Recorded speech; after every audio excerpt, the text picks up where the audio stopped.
বেগুন দিয়ে মাগুর মাছের ভুনা। এখানে আমি বেশ বড় বড় সাইজের 3টি মাগুর মাছ নিয়েছিলাম এবং সেটাকে সুন্দর করে বেগুন দিয়ে ধনিয়া পাতা দিয়ে ভুনা করেছি এবং তরকারিটাও খেতে খুব টেস্টি হয়েছিল, খুব মজাদার ছিল। তা এই রেসিপিটা এখন দেখাবো। রান্নার শেষে এই লুকটা হয়েছে, তরকারির এই লুকটা এসেছে। তা আমি প্রথমে 3টা মাগুর মাছ একদম সুন্দর মতো কেটে ধুয়ে পরিষ্কার করে এরপর লবণ মেখে ম্যারিনেশন করে রেখেছিলাম। মাছ প্রথমে কিছুক্ষণ লবণ মেখে ম্যারিনেশন করে রাখলে মাছের ভিতরে লবণ ঢুকে এবং সেই মাছটা খেতে টেস্টি হয়। আমি এখন কড়াইতে পেঁয়াজ রসুন কুচি দিয়ে দিলাম, সেই কুচি দিয়েছি, দিয়ে এরপর ভেজে নিচ্ছি। এখন একটু জিরা বাটা দিয়ে সাথে ভেজে নিচ্ছি। জিরা বাটাটা কিন্তু একটু তেলে ভেজে নিলে একটু সুন্দর স্মেল বের হয়। জিরা পেঁয়াজ রসুনের সাথে ভাজা হয়ে গেলে এখানে আমি কষানোর পানি দিয়ে দিয়েছি।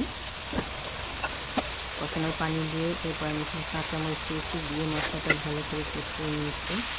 মশলাটা যখন ভালোভাবে কষিয়ে এসেছে তখন আমি মাছগুলো সুন্দর করে ধুয়ে দিয়ে দিয়েছি, উল্টে পাল্টে নেড়ে করে দিয়েছি। এবং মাছের প্রতিটি মশলা যাতে সুন্দর মতো মশলা লেগে যায়, এরপর ভালোভাবে কষিয়ে নিয়েছি।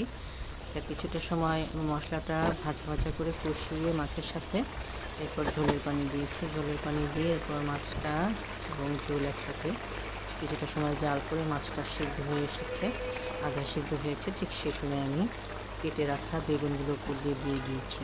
তার ইচ্ছা করলে মাছটা আমি একটা বাটিতে তুলে রেখে এরপর আমি বেগুনটা কষিয়ে নিতে পারতাম, কিন্তু যেহেতু বেগুন একটা নরম তরকারি, এটা সহজেই সিদ্ধ হয়ে যাবে। এর জন্য সময় বাঁচানোর জন্য আমি আর এটাকে আলাদা করে মাছটাকে তুলিনি, উপরে বেগুন দিয়ে দিয়েছি এবং দিয়ে এরপর এখানে আমি ঝোলের পানি দিয়েছি। ঝোলের পানি দিয়ে এখন এই বেগুনের সাথে মাছটা ভালো করে সিদ্ধ হচ্ছে। এখন আমি ঢাকনা দিয়ে ঢেকে দিব। ঢেকে দিলে যখন বেগুনটা ভালোভাবে সিদ্ধ হয়ে আসবে ঠিক সে সময় আমি ঢাকনাটা খুলে নিয়ে দেখুন এই যে বেগুনটা সিদ্ধ হয়ে এসেছে।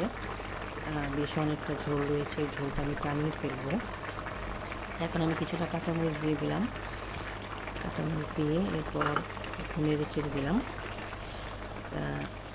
এখন একটু সাবধানে রাখতে হচ্ছে, যেহেতু মাছটা বেশ সিদ্ধ হয়ে এসেছে, ভেঙে যেতে পারে। এরপর আমি ধনিয়া পাতা কেটে দিয়ে রেখেছিলাম। এখন আমি এই পর্যায়ে আরেকটু